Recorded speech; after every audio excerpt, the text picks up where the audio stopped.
I hadn't even been back in the state for a full day when I saw the cabins. My name's Vance Ellery, and 2 weeks ago, I inherited my late uncle's ranch out in Pine Hollow. He passed peacefully, left the land to me in his will. It was a good chunk of property, quiet, surrounded by woods, no neighbors for miles. Or so I thought. The moment I pulled up the gravel road to the main house, I spotted something that made me hit the brakes hard: 3 shiny log cabins sitting on the south end of the property. New construction. With little decorative signs that said things like Whitetail Retreat and Lakeside Nest. I got out of my truck, walked down the hill, and sure enough, each cabin had a keypad door lock, fresh mulch, and even laminated guest instructions posted inside the windows, like full-on vacation rentals. That's when I noticed the laminated sign nailed to a tree near the driveway. Welcome to Cedar Ridge HOA Cabins. Managed by Cedar Ridge HOA, Inc. I stood there for a full minute, just blinking like an idiot. I didn't even live in a neighborhood. I marched back up to the main house, unlocked the door, and found my uncle's old safe in the back office. Inside were the original land deeds. Every inch of the ranch, over 50 acres, was his.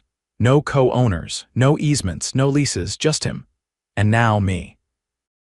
That same afternoon, a white SUV pulled up outside. A middle-aged woman with a tight bun and too much perfume marched straight up to the porch like she owned the place. "You must be Vance," she said, not waiting for me to respond. "I'm Gayla Covington, president of the Cedar Ridge Homeowners Association. I need you to vacate this property immediately until we sort out your trespassing." I blinked. "Trespassing? This is my land," she snorted. "That's a bold claim, considering those cabins are HOA property." I held up the deed. "You mean these cabins, built on my land?" Her eyes narrowed, but she didn't flinch. "This land was deemed common recreational space by the HOA 3 years ago. Your uncle signed off on it." "No, he didn't," I said. "He was in hospice 3 years ago, and that man couldn't lift a pen by then." She waved a hand like I was boring her. "Well, the board voted. We had majority approval. The cabins are legally registered." "Registered with who?" I asked. She smiled like a snake. "The county zoning office, and before you ask, yes, we have permits." I didn't say another word. I just went back inside, grabbed my phone, and called the zoning office myself. A guy named Travis answered. I told him what I'd found. There was a long pause on the line. "Sir," Travis said, "according to our records, those cabins are built on Cedar Ridge HOA's land. That parcel doesn't match the one you just described." I told him to check again. I gave every detail from the deed down to the coordinates. He went quiet for a full 2 minutes. "Well, that's strange," he finally said. "Looks like someone submitted a boundary adjustment 3 years ago, but the signature on it isn't your uncle's. It's, hang on, Gayla Covington." I felt my stomach drop. She'd forged it, or someone had. Either way, the HOA had illegally redrawn property lines, built rentals on my late uncle's ranch, and had been profiting ever since. And they had no idea I was about to burn their little empire to the ground. HOA story, HOA stories, Homeowners Association stories. I wasn't about to let Gayla walk off my land like she hadn't just threatened me with eviction. As soon as she turned her back and started toward her car, I said loud enough for her to hear, "By the way, I just got off the phone with the zoning office." She froze mid-step. "They said your name's on a boundary adjustment request," I continued. "Dated 3 years ago, the signature on it doesn't match my uncle's records, or his handwriting." She pivoted slowly, her eyes unreadable now. "Then I suggest you take it up with the county, Mr. Ellery. Until then, we expect full cooperation as outlined in our community charter." "There is no charter," I said. "There's no HOA here." She didn't answer that. She just got in her SUV and drove off, gravel spitting under her tires. The next morning, I drove straight to the county clerk's office. I didn't call ahead. I wanted paper copies in my hands, not polite phone shrugs. The clerk, a soft-spoken guy named Marshall, pulled the land records at my request. It took him 20 minutes to find the boundary change filing.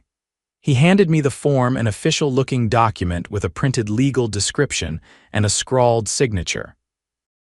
"This is supposed to be my uncle's," I asked. He nodded. "That's what was submitted."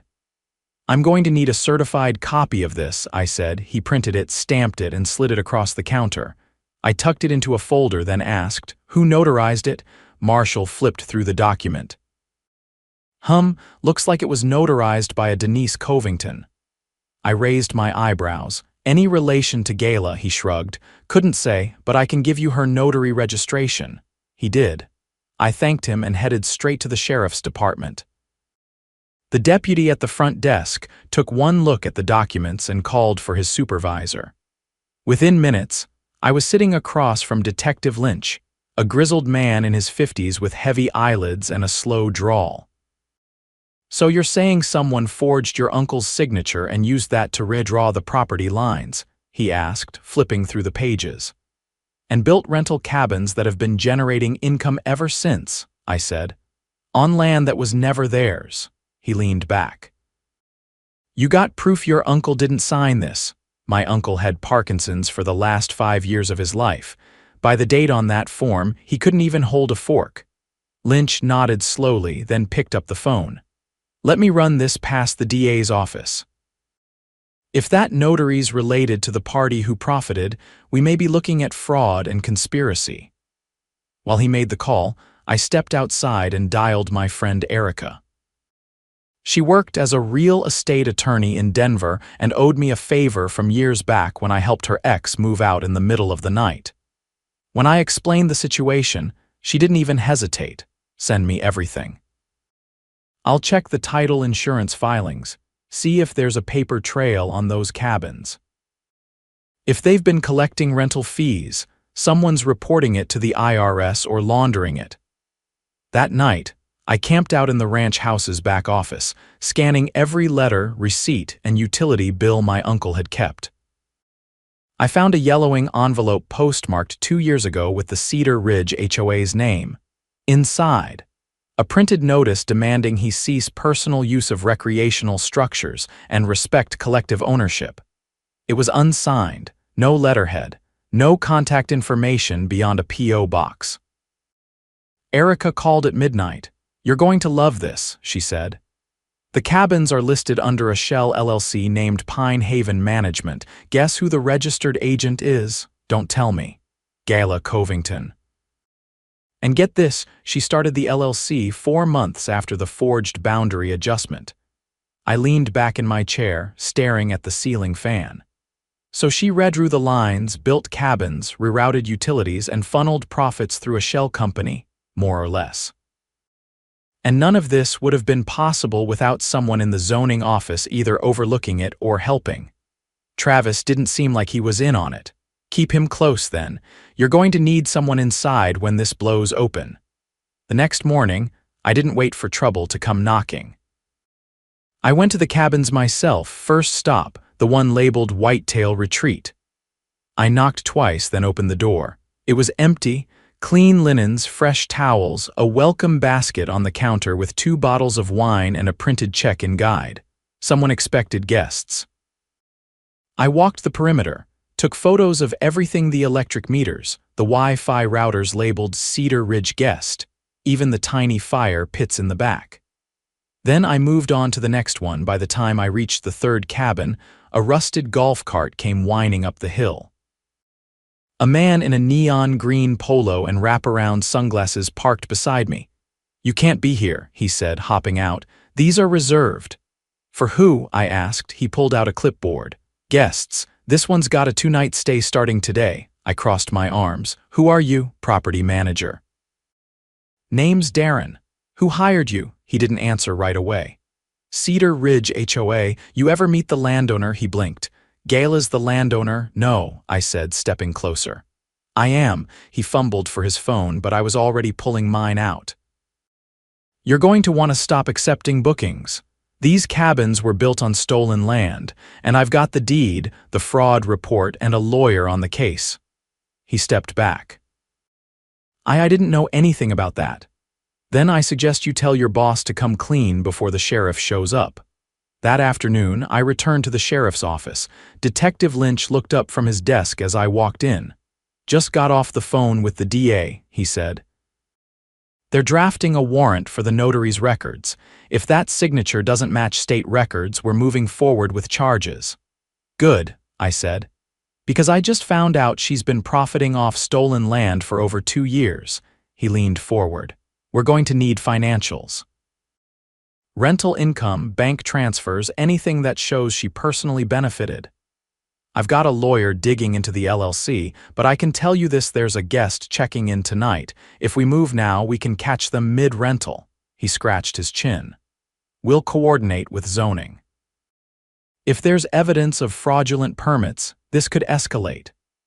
That night, I stayed up documenting everything: photos, time-stamped videos, correspondence from the fake HOA, even screenshots of the rental listings still active on short-term booking platforms.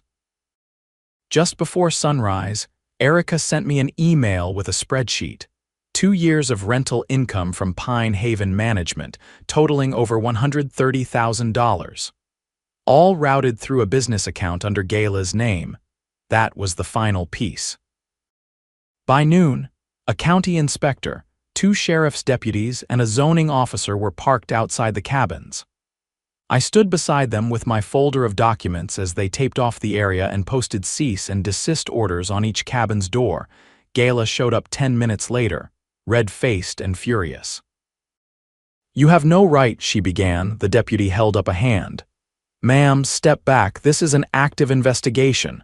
She turned to me, eyes blazing. "This is harassment." "No," I said, "this is restitution. And you're about to have a very long conversation with the district attorney." She didn't respond. She just stood there, watching as the last cabin door was locked and sealed.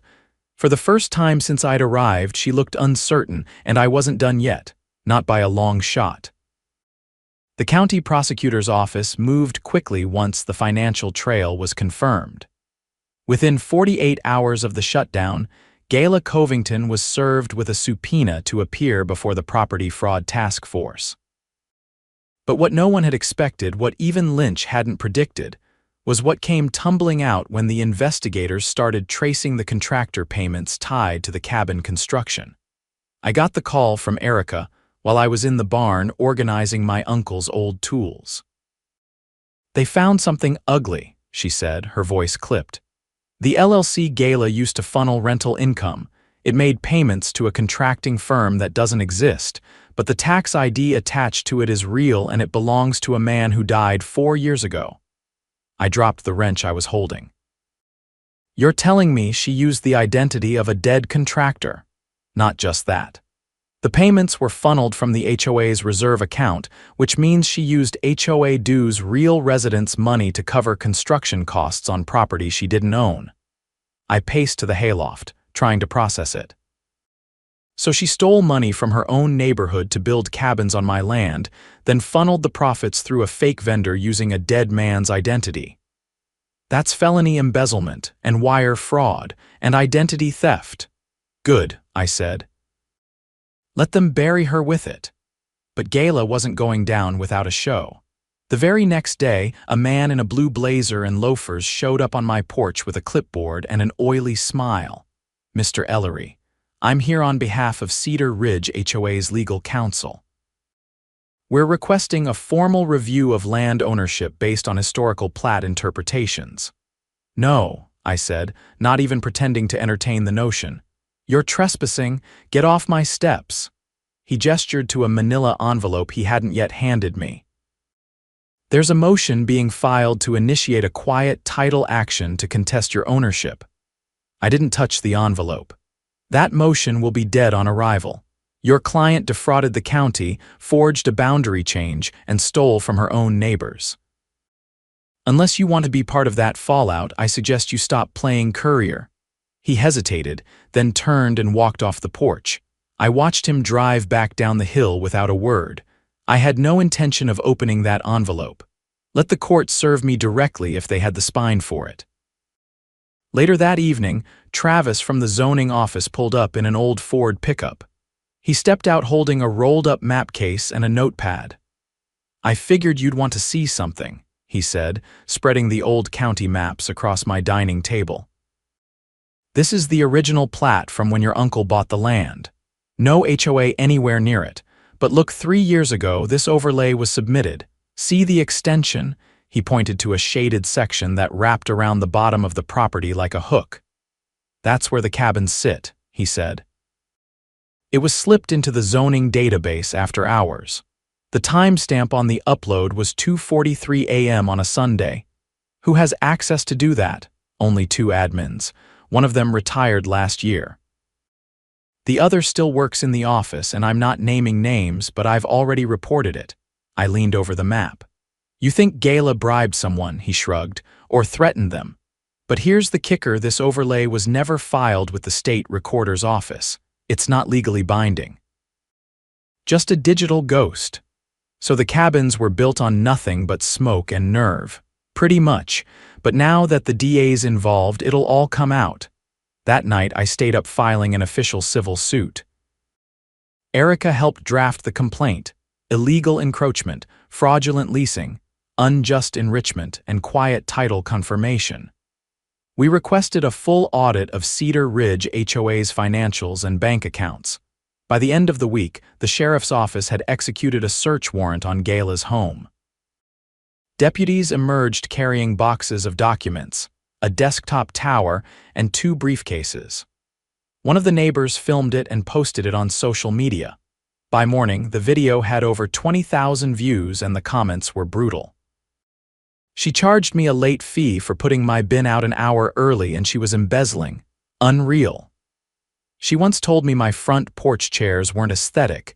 Meanwhile, she's running a scam hotel. Can we vote her out? Or is she going to jail first?" At the same time, I started getting visits from Cedar Ridge homeowners. First came a couple in their 60s, the Kavanaughs. They brought a peach cobbler and an apology. "We had no idea what she was doing," Mrs. Kavanaugh said, wringing her hands. "She told us the cabins were part of a community investment plan. She used our dues to pay for it," her husband added. "She even raised them last year, said it was for landscaping." I asked if they had records of that. They did. They'd kept every HOA newsletter and billing statement. I scanned them all that night and sent them to Erica. Over the next 4 days, 5 more residents came forward. Most had stories of intimidation, threats of fines, revoked pool access, invasive inspections. One man, a former Marine named Bryce, showed me a letter Gala had sent him after he refused to sign a community petition. "Failure to support neighborhood cohesion will result in reconsideration of your voting privileges," I read aloud. "She tried to strip my vote," Bryce said, "over a petition. That's not leadership. That's a dictator in a pantsuit." The pieces were falling together fast. Erica filed a motion to freeze the HOA's accounts pending a forensic audit. The judge approved it the next morning. That's when things got strange. My ranch's mailbox was smashed in with a baseball bat. Then the power to the main house cut out. Someone had flipped the exterior breaker in the middle of the night. On the 3rd night, I caught movement on my trail cam near the cabins. 2 figures, hoodies. One carrying a gas can. I didn't wait. I called it in, grabbed my shotgun, and stood on the porch until the deputies arrived 10 minutes later. They took the footage and posted a patrol unit at the end of the driveway. The next day, Gala's attorney filed a motion to withdraw from her case. "She's not cooperating," Erica said, reading the filing. "He says she's withholding documents and refusing to attend prep meetings." That same afternoon, the county clerk emailed me. The notary license for Denise Covington, Gala's cousin, had been permanently revoked. Her signature on the boundary adjustment had been confirmed as fraudulent. With that, the DA escalated the case. Conspiracy to commit fraud, identity theft, misappropriation of public funds, and falsification of legal documents. Gala was arrested in front of the Cedar Ridge Community Center during their monthly meeting. The video was even better than the first. She tried to protest, claiming political bias, but the deputies didn't flinch. They cuffed her, read the charges, and led her into the cruiser in front of a silent crowd. As the tail lights disappeared, someone in the back of the gathering clapped once, then twice. Then the whole crowd joined in. I didn't attend the next HOA meeting, but a week later, a new letter arrived in the mail. It wasn't on Cedar Ridge letterhead. It was handwritten. Dear Mr. Ellery, we, the undersigned residents of Cedar Ridge, would like to formally apologize for the actions of our former HOA president. We had no knowledge of her misconduct and are now working with an interim committee to dismantle all illegal structures and return any misused funds. We understand if you choose not to forgive us, but please know many of us were just as much victims as you were. Sincerely, the residents of Cedar Ridge. There were over 30 names at the bottom. I folded the letter and placed it in my uncle's desk drawer, beside the deed he'd kept all those years. The cabins were leveled 2 weeks later. Volunteers from the neighborhood came to help. Bryce brought his own sledgehammer. I watched from the porch as the last log wall came down and thought about what my uncle would have said if he'd lived to see it, probably something along the lines of, "That's why you don't let snakes run the henhouse," and he'd have been right. 3 weeks after Gayla's arrest, the county held a public hearing to address the zoning corruption linked to the forged boundary overlay. It was held in a bland government building with flickering lights and a sagging ceiling tile, but the energy in that room crackled like a live wire. I arrived early, wearing my uncle's old canvas jacket, the one with a stitched patch from a long-defunct cattlemen's association. He'd always said it made people listen closer, and today I needed every edge. Inside, Travis stood near the front, flipping through a binder of parcel maps. He gave a nod when he saw me, but his expression was tight. I took a seat in the second row next to Erica, who had flown in to attend in person. She handed me a sealed envelope. "Affidavit from the handwriting analyst," she whispered. "It's conclusive." The signature wasn't even close to your uncle's. The notary's stamp was expired, 2 by 8 months. The county commissioner called the meeting to order with a hard bang of the gavel, then gestured to a projector screen behind her. "We are here to address multiple discrepancies in Parcel 14G, known locally as the Ellery Ranch. This hearing will determine whether those discrepancies were the result of clerical error or intentional manipulation." No one said a word. Then Travis stepped forward. He laid out everything. The midnight overlay upload, the lack of a corresponding state recording, the discrepancy between the county's GIS system and the official deeds. He brought up the zoning admin who had retired the year before, and mentioned that the login credentials used for the upload had been traced back to that account after retirement. The commissioner leaned forward. "Are you saying someone used a deactivated employee's credentials to falsify a property line?" Travis nodded once. "Without authorization, internal audit confirms it." Erica passed me a small slip of paper. On it was a name, Hal Vickers, the former zoning tech. Then the commissioner turned to me. "Mr. Ellery, you have the floor." I stood and approached the podium. My voice didn't shake, but I could feel the heat rising in my chest. I inherited my uncle's land, thinking it was untouched. I found cabins I never approved on ground my family has owned for decades. They were built using forged documents, funded by an HOA that had no right to touch this property, and leased for profit through a shell company. The woman who orchestrated it has already been arrested, but the deeper issue, how it was allowed to happen, hasn't been addressed. I want answers. And I want that overlay wiped from every record it was ever added to. There was silence for a beat. Then the commissioner motioned to the legal counsel seated beside her. He whispered something in her ear, then nodded. "The overlay will be deleted from county zoning maps immediately," she said. "This hearing will be referred to the state attorney general for further investigation into digital record tampering." The room buzzed with quiet murmurs as I stepped down. After the hearing, a man in a brown suit approached me in the parking lot. He introduced himself as a special investigator from the state's Office of Public Integrity. "We're looking into the possibility that Gayla Covington didn't act alone." that she had help inside the zoning department. I handed him a flash drive Erica had assembled, containing every document, email, and time-stamped screenshot we had. He thanked me and left without another word.